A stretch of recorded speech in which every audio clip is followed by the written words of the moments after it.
Bienvenue à tous ceux qui verront la vidéo. Aujourd'hui, comme je vous l'avais dit la semaine dernière, on va changer les UV de toute la pièce. Donc on commence de suite par les Celoporus mollasticus qui sont juste là. Je vais vous expliquer quelques détails techniques sur chaque bac et les comportements que j'ai pu observer sur mes animaux lorsqu'ils s'exposent aux UV, suivant l'intensité et la qualité des UV aussi. Voilà, on commence de suite, pas de blabla comme d'hab. Donc ça fait un petit moment que j'ai éteint les UV de toute la pièce là pour éviter de me cramer les doigts. Et donc ce que je peux vous dire sur les UV des Celoporus, c'est que moi j'utilise un tube. Voilà. Je précise qu'il n'y a aucun placement de produit. j'ai pas été. Je gagne rien. Je gagne strictement rien. Non, donc j'utilise des UV. Avant ils étaient en 7%. Et en fait j'ai remarqué ils s'exposaient toute la journée dessous. Donc j'ai décidé de passer comment à la puissance au-dessus. Donc là maintenant c'est des 12%. Et en fait j'ai remarqué qu'ils s'exposent beaucoup moins. En fait ils vont y aller quelques instants, se prendre leur dose et après faire leur vie ailleurs, aller au point chaud, se balader, chasser. Donc je pense que c'est plus adapté les 12%. Même pour les cycler, pour leur reproduction, ça me semble mieux.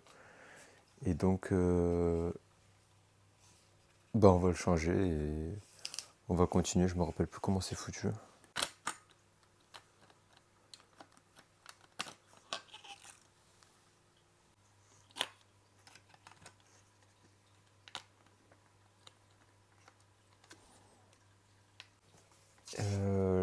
Nous, ils donnent sur le fond du bac.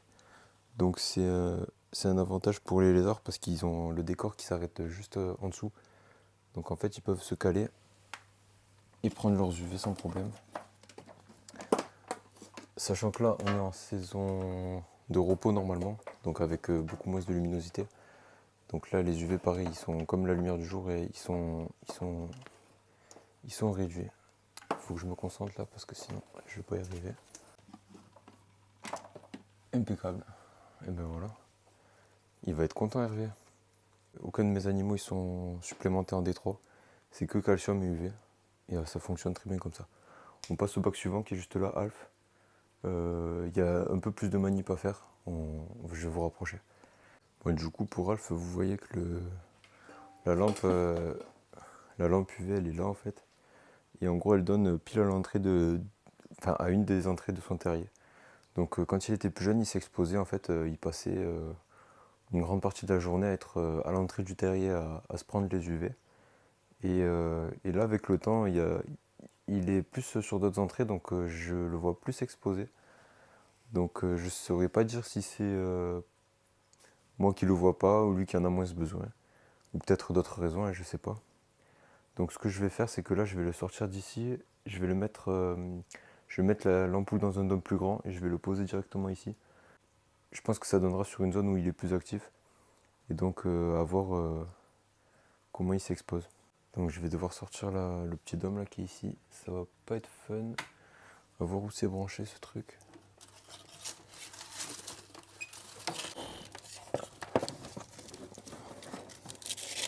Allez tonton.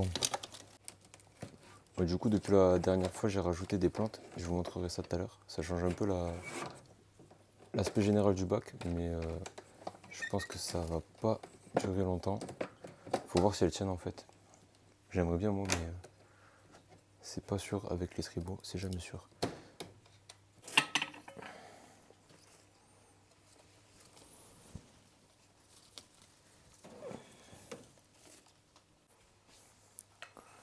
Voilà. Du coup, important aussi à préciser, c'est que tous les UV, les points chauds, ils sont dissociés de la lumière générale. Donc en fait, ils vont avoir un cycle jour-nuit fait par les LED. Et les UV, ils vont être gérés à part. Donc je fais des allumages moins longs que la lumière, parce que c'est pas utile en fait, hein. Comme ça permet d'économiser les UV. Avec l'UV derrière aussi, ce qui sera pas mal, c'est que il va pouvoir, il aura plusieurs étages pour s'exposer. Donc il y aura un étage très bas où il sera loin, le tas de cailloux où il sera à moitié et les branches où il sera vraiment près. Attendez, je me concentre parce que là, ça faut pas la péter. Voilà, donc il va aller ici même. Et il dépasse du dôme. Enfoiré. pas si c'est grave que ça touche directement le grillage. On va le... Je vais le brancher, on va voir ce que ça donne. Sinon j'ai des trucs pour le surélever, mais je trouve ça dégueulasse. On va voir. Tac. Ah ouais, mais celui-là est sur programmateur. Et en fait, on est à la fin de la journée, donc il est déjà éteint par défaut. Donc on va pas voir ce que ça donne de suite. Dites-le moi dans les commentaires s'il y a un danger que on a besoin après de faire à cause de ça. Je pense pas que ça craigne trop. Je vais vous rapprocher pour vous montrer ce que j'ai fait de nouveau dans le bac. Ça sera plus intéressant que cette histoire. Zao. Donc, oula. Ah, tu te trompes. Voilà. J'ai rajouté ça là, c'est des calathea. J'ai un pied là et un pied dans le coin. Voilà là. Du coup, c'est des plantes que j'avais déjà mis, qui n'ont pas tenu. Donc je recommence. J'ai un peu changé les paramètres là. Il y a l'arrosage est mieux réglé. Donc on va voir. Ouais, du coup, les tribots, c'est un peu buzz l'éclair dans Toy Story. Dès qu'il y a un nouveau jouet, les plantes, c'est des nouveaux jouets et lui, il s'amuse à les fracasser. Donc faut vraiment qu'elle soit solide et bien choisie. Donc là, on va voir ce que ça va donner. Moi, j'aime bien le rendu provisoire. Après, forcément, j'aimerais bien qu'elle tienne et qu'elle se développe. Et donc ça, je vous le dirai par la suite. On va voir comment ça évolue. Allez, on passe à Bob. Ouais, du coup, Bob, sûrement vous aurez remarqué qu'en fait, il est dans un Fexarum qui est en symétrie de celui d'Hervé. Donc, pour pousser le truc, moi, j'ai mis exactement les mêmes équipements aux deux. Donc, lui aussi est sous tube néon, enfin en rampe quoi. Mais c'est pas forcément, c'est pas une rampe de la même puissance. C'est du 7%, 13 watts, je crois. Donc, c'est ça qu'on va lui mettre. Et là où j'ai passé ma commande, ils avaient plus de tube, du coup, on va lui mettre une ampoule. Ça fera bien le taf pour dépanner. On va voir comment ça peut rendre. Dans tous les cas, ça va pas être super beau. Je sais pas pourquoi il y a un roseau là qui sert à rien.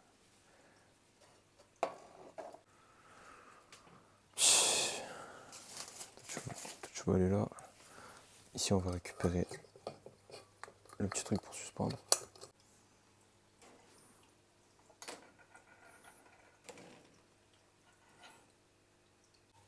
Voilà, donc je vais brancher Bob sur la même multiprise que les UVA Alf et le point chaud de Hervé. Alors, comme ça, ils s'allument tous en même temps et s'éteignent tous en même temps. Je vais vous dire quelle programmation j'ai mis dessus. Bon, du coup, en programmation, ça fait du 11h, 17h. Hop. Ok. Celui-là. Ok. Moi, c'est pas mal chez Alf. J'espère que il va quand même s'exposer, que la lumière va arriver là où il la veut. Et là, pour chez Bob, c'est pas trop mal non plus. Du coup, je vous ai pas expliqué comment Bob il s'expose aux UV. En fait, je le vois pas vraiment s'exposer. Je le vois aller au point chaud. Je le vois se mettre sous la LED. Donc au point le plus haut, le plus près de la LED pour gratter la chaleur également. Par contre, je le vois pas aller sous les UV. Donc je pense qu'il a besoin de très peu. Et c'est ce qui nous avait été dit quand on l'a acheté. Hein, c'est que les camélons, ils ont une peau très fine. Donc ils n'ont pas besoin de beaucoup d'UV. Et en effet, on vérifie ça d'un qui mue, quoi. On voit que la peau elle est ultra fine. Et donc ça se comprend. Petit truc marrant que je vais vous montrer, c'est que j'ai une plante qui fait des fleurs là. Je me rappelle plus du nom, franchement, je sais plus. Voilà, donc c'est cette plante là qui est dans le fond. Alors elle, pareil, elle se fait dégommer par les trips. Mais là, elle me fleurit. Chez nous, c'est vendu comme une plante d'extérieur. On va voir celle-là. Ouais. Donc super plante. J'aime vraiment bien. C'est dommage qu'elle se fasse dérouiller parce que sinon ça pourrait coloniser le bac, ça serait super sympa. Ah, il fait plus la mise au point. Ok, voilà, on continue. On continue avec les Tribolonotus. Donc là, c'est le bac de Missy. Elle a un petit UV qui est suspendu juste là, qui donne sur une sorte de clairière dans son bac. Je vous montrerai ça tout à l'heure. Et en fait, ça fait des cailloux où il n'y a pas de végétation dessus. Et elle, jusqu'à tout à l'heure, je la voyais s'exposer. Donc Missy est plus jeune. Donc ça confirmerait que les tribots ils s'exposent plutôt quand ils sont jeunes. Après ça, moi j'en sais rien, c'est ce que j'ai observé pour les miens en tout cas. Et après, ou peut-être qu'il y a une différence mâle-femelle aussi, je sais pas. Donc on va lui changer parce qu'elle l'utiliser. Et on va lui mettre du 7%, 23 watts. Voilà, c'est parti.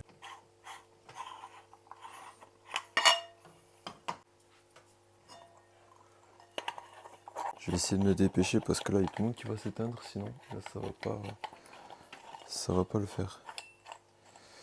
Tac, donc elle pareil c'est sur un support qui est pas très beau mais il est plus discret. Et voilà, suspendu. Correct.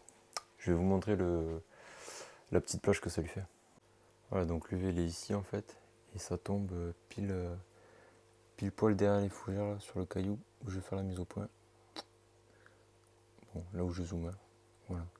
Donc là ça fait un espace qui est assez dégagé. Et en fait elle s'y expose régulièrement, puis elle est à l'entrée de son tunnel, hein, comme vous savez, qui est juste à côté. Donc c'est vraiment un endroit où on la trouve assez souvent. Voilà. Si vous avez des explications de pourquoi elle s'expose, ça m'intéresse, sachant que c'est une femelle et qu'elle a 2 ans. Voilà. Et que le mâle le faisait aussi au même âge. On continue avec les petits potes qui sont juste là. Bon, du coup Amalia, elle a une peau qui est assez fine aussi, et elle s'expose quand même pas mal. Donc je sais pas si c'est au moment où elle construit ses œufs en fait, où elle a besoin de synthétiser plus de calcium. Mais il y a des moments où elle va pas du tout s'exposer et des moments où elle s'expose beaucoup. Donc je saurais pas dire pourquoi. On va... Ah ouais d'accord. Tout est connecté ici, hein. C'est ça le problème. C'est la Smart City les mecs. J'espère que ça va pas me foutre le feu là derrière. Je vais couper en attendant, au cas où. Du coup, Amalia, comme en fait tout le reste de la pièce, sauf les Céloporus, elle est sous UVB à 13%. Putain, n'importe quoi. 7%. Je sais pas pourquoi, si j'ai dit c'est 7% en fait pour tout le monde, sauf pour les Céloporus. Je sais pas pourquoi je confonds, c'est les watts et les pourcents que je confonds. Mais non, tout le monde est sous 7%. Et après, c'est les watts qui varient. Bob, il a 13 watts. Les autres, ils sont à 20 et quelques. C'est écrit... C'est pas écrit, c'est écrit 23.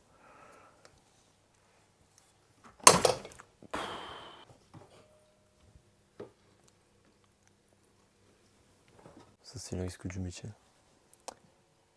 Tac. Lui, on rallume. Amalia s'est allumé. Bon, du coup, voilà, Amalia, ça lui fait vraiment un point qui est très localisé. Je peux pas le bouger parce que sinon ça va partir en live. Voilà, et on va finir avec le petit 5 qui est juste là. Je vais vous décaler un peu. Ah non, ça sera pas fini, il restera les grenouilles. Il restera les grenouilles. Mais attends, mais mon calcul il est pas bon là. Bon, du coup, on finit avec les grenouilles. Je crois que je me suis gouré dans les calculs, j'ai pris que 5 ampoules alors que j'ai 6 bacs à changer. Donc c'est le bac du petit 5 émeraude qui va pas avoir de nouveaux UV. Il y en a qui sont assez récents donc ça devrait le faire, alors que les grenouilles je vois que l'UV commence à fatiguer et donc elles en ont vraiment besoin. Pourquoi c'est important pour les grenouilles? J'ai remarqué que pour les œufs et aussi la qualité des têtards plus tard, l'UV il est vachement important.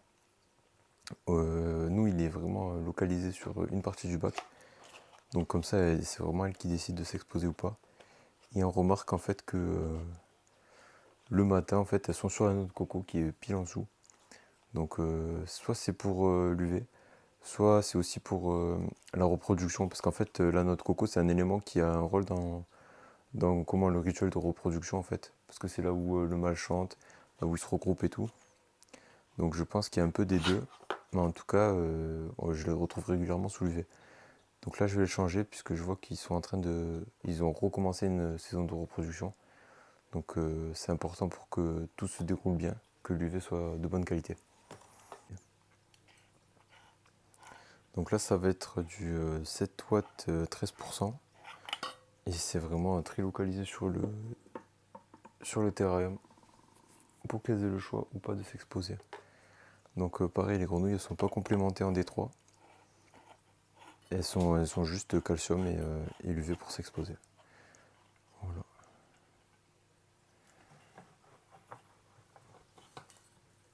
On va le remettre. celui-là il souffre hein, avec l'humidité et tout là. Ça fait 5 ans qu'il y est le collègue, on a dû changer le cordon parce que l'interrupteur il était mort. Enfin, lui c'est un peu le Vietnam. On va tester ça. Ok. Bon là c'est l'ampoule elle chauffe. Hein. Donc forcément c'est pas le max de la lumière qu'il peut produire. Mais ça me semble plutôt pas mal. Faudra que je fasse un tri là dans les fougères parce que c'est trop le why. Mais je repousse parce que c'est vraiment chiant à faire. Voilà, je vous montre la coco où ils se mettent. J'ai une photo aussi de quand ils sont exposés dessus le matin. Vous voyez en fait c'est ce coco qui est là. Et je les retrouve souvent les trois là sous l'UV en train de faire ça là. Voilà pour les grenouilles qui étaient les derniers dont on s'occupait aujourd'hui. Toujours des plans compliqués à faire. Et bon, vous n'êtes pas là pour ça, vous êtes là pour la bonne humeur qui est transmise par la chaîne. Tac. Voilà. Merci à tous d'avoir regardé la vidéo en entier. Si vous avez des questions, n'hésitez pas comme d'hab. Et sinon, on se retrouve pour la prochaine vidéo. Ça va être l'aménagement du gros bac. Je peux vous spoiler ça.